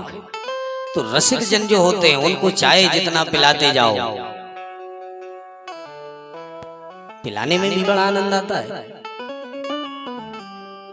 निगम कल्प तरोर गलितम सुखमुखाद मृत द्रव संयुतम पिबत भागवतम रसमालयम मुहुरहो रसिका भुवि भावुका। निगम कहते हैं वेदों को, निगम कल्प तरोर गलितम, वेद रूपी वृक्ष का ये पका पकाया हुआ फल है श्रीमद् भागवत। किसी ने कहा महाराज वेद रूपी शाखा से यदि टपका है, वो जब धड़ामदी से नीचे गिरा होगा, पका हुआ फल है, तो निश्चित ये फूट गया होगा। बोले बिल्कुल नहीं फूटा, ये अखंड मेवानी परिणितम, ये बिल्कुल अखंडित फल है। महाराज यदि फूटा नहीं होगा तो पिलपिलाए तो हो ही गया होगा।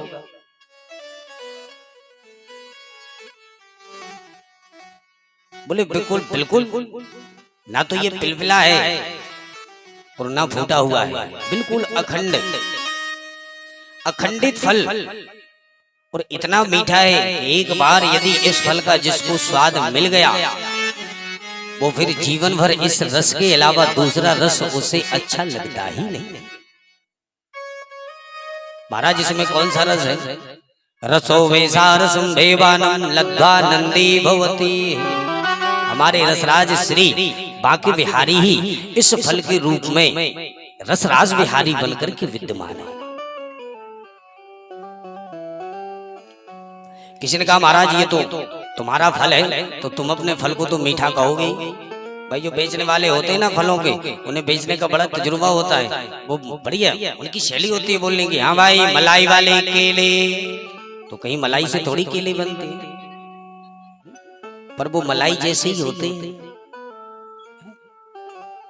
दांत वाला खाए चाहे बगैर दांत वाला खाए, उसमें गुठली उठली तो है ही नहीं, उसमें तो मलाई है, मलाई भरी पड़ी है। ऊपर का सिर्फ छिलका निकालो, मलाई मलाई खाओ। मलाई वाले तो मलाई से तो नहीं बने, पर वो बेचने का तरीका। तो किसी ने कहा महाराज ये तुम्हारा फल है, तुम तो कहोगे ही कि मीठा है, क्या गारंटी है मीठा है? बोले उसकी गारंटी है। बोले सुखाद मृत संयुतम। भागवत रूपी फल में भी हमारे सुखदेव महामुनि जैसे एक तोते की चोंच लग चुकी है, और जिसमें तोते की चोंच लग जाए निश्चित रूप से वो फल खट्टा भी हो तो भी मीठा हो जाता है। जिसको हम अपनी बुंदेली भाषा में बोलते हैं सुआ का टेल है। बोले भैया ये तो सुआ का टेल है, इसको खाओ तो बड़ा आनंद है, बहुत मीठी लगेगी। तो भागवत रूपी फल में भी हमारे सुखदेव महामुनि अर्थात तोते की चोंच इसमें भी लगी हुई है। वो जिसमें तोते की चोंच लग जाए समझ लो वो फल गारंटी से ही मीठा है। बोले इतना मीठा है कि पूछो ही मत, और इसमें इतना रस भरा हुआ है कि इसमें गुठली उठली छिलका का कुछ नहीं है, ये तो रस ही रस है, चाहे जितना पीते जाओ।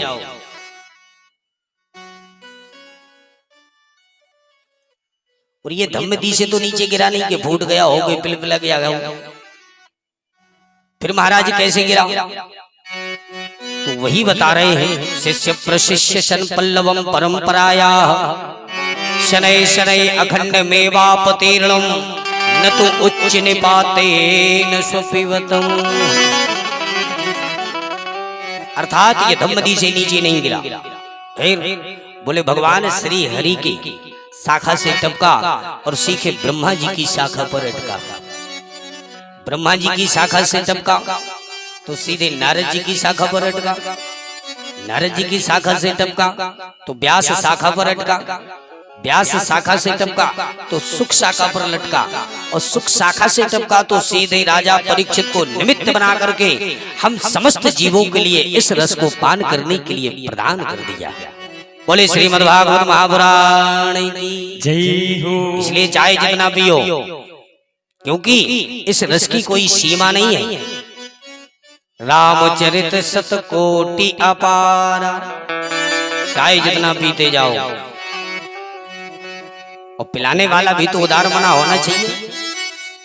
तो पीने वाला यदि प्यासा है रसिका, जो रसिक जन हो, तो पिलाने वाले भी फिर मंद होना चाहिए।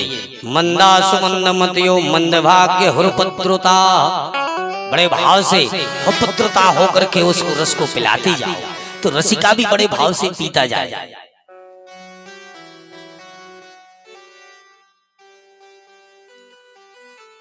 सौनकादि ऋषियों ने 6 प्रश्न किए श्री सूत जी महाराज से, और 6 प्रश्नों का ही संपूर्ण भागवत में श्री सूत जी महाराज ने उत्तर दिया है। 6 प्रश्नों से ही ये श्रीमद् भागवत बनी हुई है। पहला प्रश्न करते हैं हमारे सौनक जी, कहते हैं राजन ये बताओ प्राणी मात्र का कल्याण कैसे हो। ये पहला प्रश्न है, क्योंकि संसार में किसी का काम भाग्य से चल जाता है, क्योंकि उसका भाग्य बड़ा प्रबल होता है, तो भाग्य से उसका जीवन निर्वाह हो जाता है। और जिसका भाग्य कमजोर होता है वो अपनी बुद्धि से अपने जीवन को निर्वाह कर लेता है। पर मंदा सुमंद मतयो मंद भाग्य हो प्रत्युता, ये मंद भी भाग्य भी मंद है और बुद्धि भी मंद है। ऐसे इस कलिकाल में प्राणी है, तो इनका कल्याण कैसे हो। ये पहला प्रश्न। दूसरा प्रश्न है, शास्त्र तो बहुत है, पर सब शास्त्रों का स्वाध्याय करने का समय आने वाले समय में मनुष्य के पास इतना समय रहेगा नहीं, इसलिए सर्वस्व समस्त वेद वेदांतों का जो सार है वो सार हमें समझा दीजिए, और सार समझाएं वो भी छोटे रूप में। ये दूसरा प्रश्न। तीसरा प्रश्न, भगवान यदि सर्वशक्तिमान है तो सर्वशक्तिमान को इस धराधाम पर अवतार लेने की क्या आवश्यकता पड़ती है। और भगवान ने यदि अवतार लिए तो कितने अवतार भगवान के हुए, कहां कहां पर हुए, किस किस रूप में हुए। ये तीसरा प्रश्न। और चौथा प्रश्न है, मानव मात्र के जीवन का परम लक्ष्य क्या है। और पांचवा प्रश्न, यदि भगवान के अवतार धराधाम पर हुए तो कितने हुए, कहां कहां पर हुए, किस रूप में। और अंतिम प्रश्न करते हैं, धर्माश्यम कम शरणं गता। भगवान जब इस धराधाम के सारे कार्यों को सिद्ध करके इस धराधाम को छोड़ करके जब अपने गौलोक धाम को चले जाते हैं तो भगवान श्री हरि के गौलोक धाम जाते ही ये धर्म किसकी शरण में रहता है? इन 6 प्रश्नों को श्री शौनकादि ऋषियों ने श्री सूत जी महाराज से पूछा। तब सूत जी महाराज ने कहा, ऋषियों तुमने मानव मात्र के कल्याण हेतु बहुत ही सुंदर प्रश्न पूछे हैं। कथा प्रारंभ हो गई पर श्री सूत जी महाराज ने मंगलाचरण नहीं किया, तो पहले मंगलाचरण कर रहे हैं। तो मंगलाचरण अर्थात अपने गुरु का ही ध्यान कर रहे हैं। और श्री सूत जी महाराज के गुरु कौन है? श्री सुखदेव जी महाराज। तो सबसे पहले गुरु का ध्यान किया। यम प्रप्रजन्तमनुपेतमुपेत कृत्यम द्वैपायनो विरह कातर आजुहावा पुत्रेति तन्मयतया तरबो विनेदो तम सर्वभूत हृदयं मुनिमानतोऽस्मि यस्वानुभावमखिल श्रुतिसारमेकम् अध्यात्म दीपमतितीर्षता तमोन्धम् संसारिणां करुणयाः पुराण गुह्यम् तं व्यास सोनुमुपयामि गुरुं मुनीना। सूत जी महाराज ध्यान करते हुए कहते हैं, श्री सुखदेव जी महाराज कैसे हैं? यम प्रव्रजंतम, जो जन्म लेते ही घर परिवार माता पिता सबको छोड़ करके चले जाते हैं। त्याग ऐसे ही होना चाहिए, बैराग ऐसे ही होना चाहिए। हम लोगों जैसा बैराग नहीं होना चाहिए। घर में भाई खटपट तो चल बाबा के मठ पर। जैसे ही घर में लड़ाई झगड़े हुए नहीं तो तुरंत दादाजी ने अपने बढ़िया बर्तन भाड़े बढ़िया थैला में रखे, टांगों कला पे बोले हम तो जे जा चल दिए। और जैसे ही स्टेशन तक पहुंचे नहीं कि तुरंत अपने पोता की याद आए गई। मेरा पोता मेरे ही साथ खाता, मेरे ही साथ सोता, मैं यदि चला जाऊंगा तो वो तो बीमार पड़ जाएगा। चलो घर में 10 बर्तन है वो तो खटकते ही रहते। अपने मन को समझाया तो रेलवे स्टेशन से और तुरंत फिर घर को आ गए। इसे कहते हैं मरकट वैराग्य। घर में भाई खटपट तो चलो बाबा के मठ पर। 10 दिन रुके नहीं कि पोता की याद आई तो घर आ गए।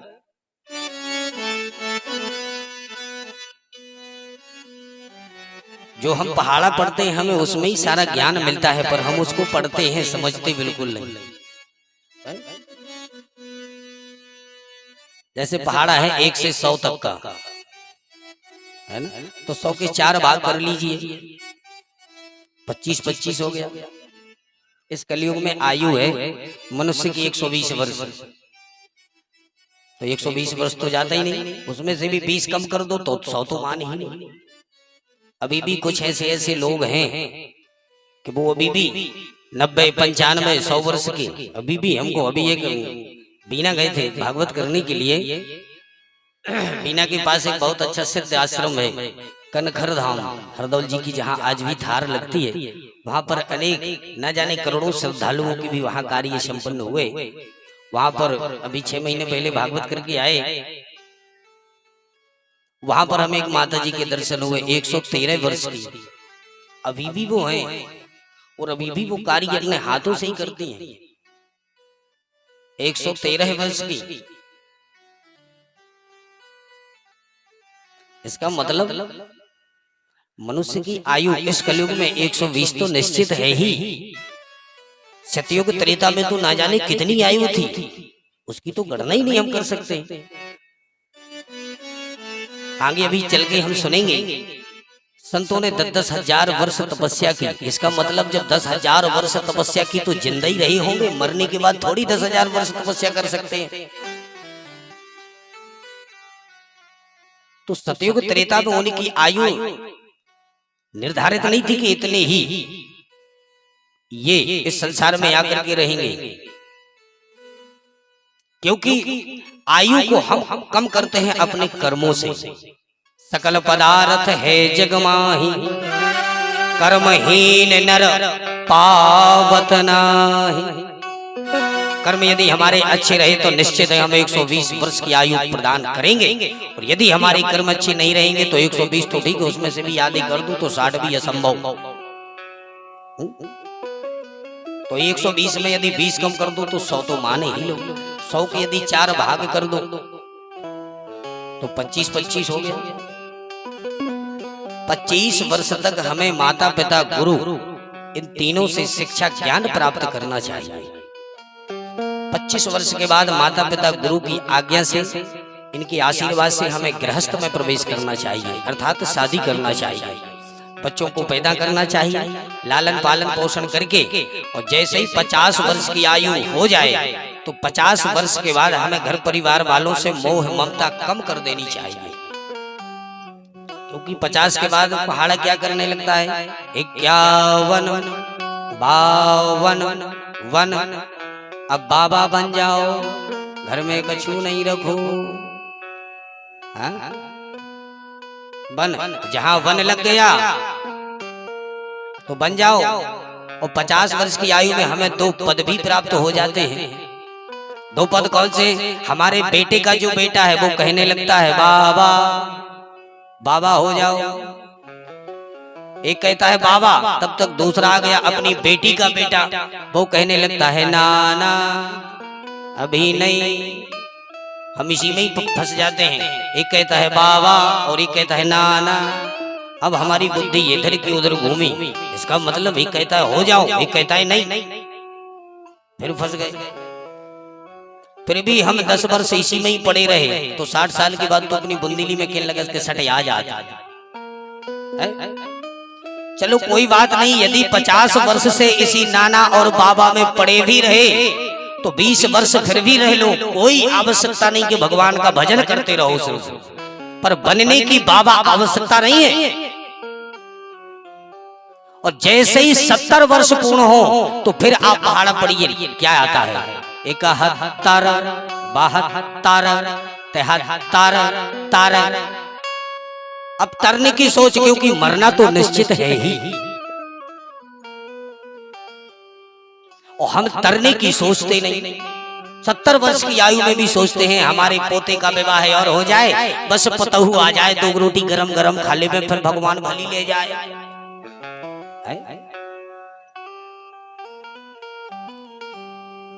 हमारे आंखों के सामने ही सब कुछ है, पर हम उसको देखते हुए भी अनदेखा कर देते हैं। ये तो हमने बचपन में ही पढ़ा है, 1 2 3 4 10 20 50 100, पर हमने कभी इस पर गौर किया है? पढ़ लिया। कोई भी कार्य करो, करने के पहले उसको बड़े भाव और विभोर से श्रवण करने के पश्चात उसका मनन करना चाहिए। और हम लोग सुनते तो हैं पर मनन कभी करते नहीं। माता पिता गुरु यदि कोई कार्य को कहे कि भैया ऐसा काम करो बेटा, तो बेटा कहेगा अपने पिताजी से तुम क्या जानो, ये मॉडर्न जमाना है, अब तुम घर में बैठो, तुम्हारी कोई आवश्यकता नहीं। लो, पर शास्त्रों में तो भरा पड़ा है, माता पिता और गुरु की वाणी बिन ही विचार करे शुभ जानी। माता पिता गुरु यदि इनकी आज्ञा, जैसी भी ये आज्ञा दे दे वैसा कार्य कर देना चाहिए, उसमें कभी तुम्हारा अनर्थ होने वाला नहीं है, वो शुभ ही शुभ होगा। पर हम लोग मॉडर्न जमाने में जी रहे हैं। ए भैया देखो तो मॉडर्न जमाना, यदि कोई बात घर के बुजुर्ग लोग कह दें तो बोले तुम क्या जानो, घर में बैठो, हमें सब मालूम है, हम सब कर लेंगे। और मालूम चला कि वो कार्य करने लगे और जैसे ही कार्य बिगड़ गया तो दांत निकालते घर आ गए। अब दादाजी ने कही हमने तो पहले ही समझा, तो तुम्हारी मति खराब होती करत। तो माता पिता और गुरु कभी भी ये अपने पुत्र के लिए और गुरु कभी अपने शिष्य के लिए कभी कुमार्ग रास्ता नहीं पकड़ा था। जो भी कार्य करने के लिए वो कहेंगे वो उसमें तुम्हारा कुछ न कुछ कल्याण छुपा हुआ नजर आएगा। जैसे एक पुष्प में रस होता है पर हमें दिखाई नहीं देता, दूध में घृत छुपा हुआ होता है पर हमें उस दूध में घृत नजर नहीं आता। ऐसे ही हर शब्द के पीछे एक राज छुपा हुआ होता है। बस यदि हमने उस राज को पहचान लिया, उस राज को समझ लिया, तो समझ लो हमें संसार में फिर किसी भी राज को पाने की आवश्यकता नहीं है। बोलो राधे राधे।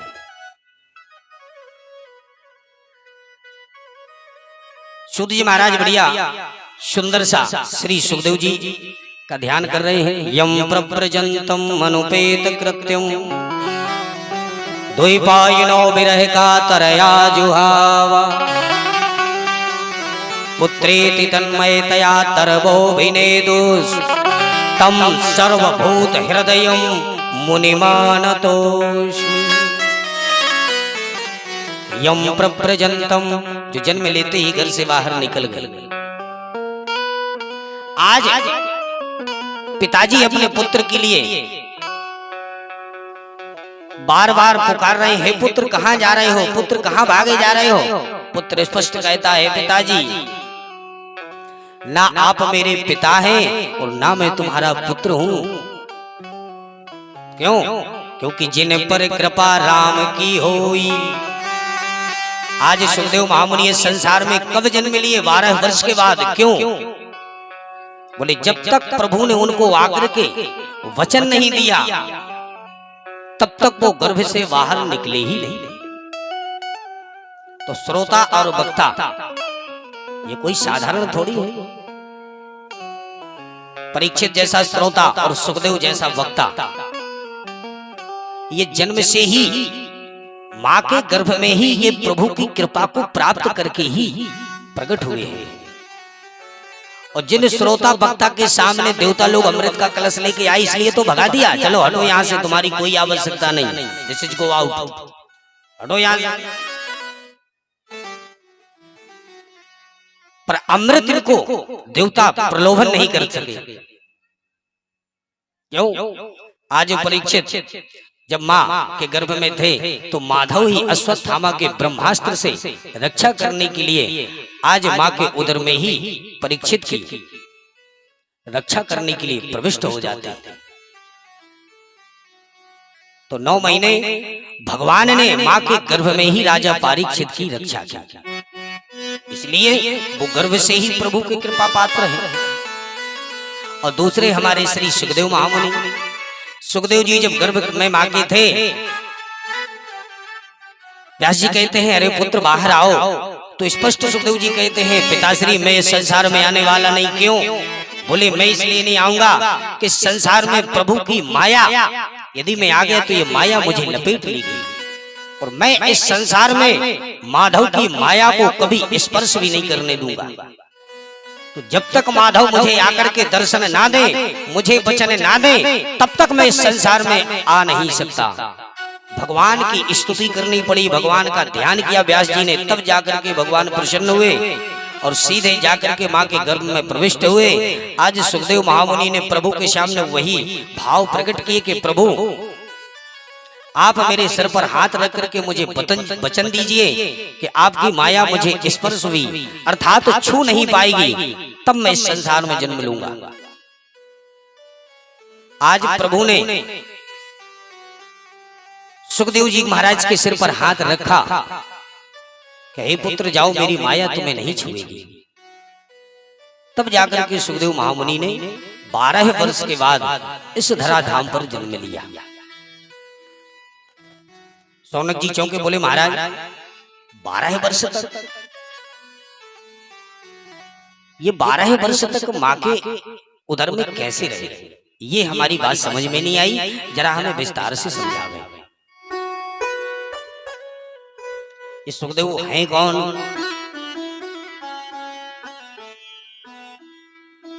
तब श्री सूत जी महाराज ने श्री सुखदेव जी का पावन चरित्र श्रवण कराया।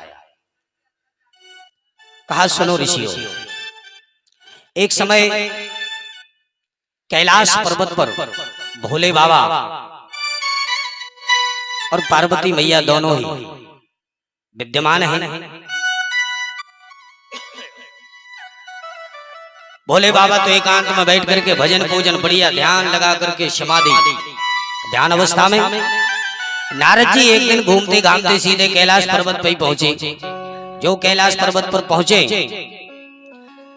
भोले बाबा तो समाधिस्थ ध्यान मग्न है, तो सीधे जाकर के मैया के पास मैया के पास जाकर के चरणों में प्रणिपात किया। मैया ने कहा, अरे नारद जी कैसे आपका आना हुआ इस कैलाश में? नारद जी ने कहा, मैया जी बस ऐसे ही मन हो गया था तो आपके दर्शन करने के लिए चला आया। पर मैया एक बात बताऊं क्या? बोले माता जी मैं इस संसार में ना जाने कहां कहां नहीं गया, पर गृहस्थों की तो ये विडंबना है कि मैं आपके सामने क्या प्रकट करूं। क्या कह रहे हो नारद जी? बोले देखो लो मैं माता जी जहां भी जाऊं जहां भी देखो आप तो गृहस्थों के यहाँ तो जाओ तो लड़ाई ही लड़ाई मची है। पिता पुत्र में लड़ाई, पति पत्नी में लड़ाई, भाई बहन में लड़ाई, भाई भाई में लड़ाई, राजा प्रजा में लड़ाई, जहां देखो तहां लड़ाई। प्रेम तो माता जी कहीं देखने को नहीं मिल रहा है, यही स्थिति है। जो इतनी बात नारद जी ने कही सोई। माता जी बोले सुनो नारद जी, ये हमारे यहाँ आकर के आप बैर भाव की बात मत किया करो। हमारे यहाँ आप देख रहे हो शत्रु भी यदि हमारे द्वार पर आ जाए तो वो भी मित्र बन जाता है। अब हमारे घर में देखो सब एक दूसरे के शत्रु ही है, पर हमारे घर में आते ही वो सब एक दूसरे के प्रेमी बने बैठे।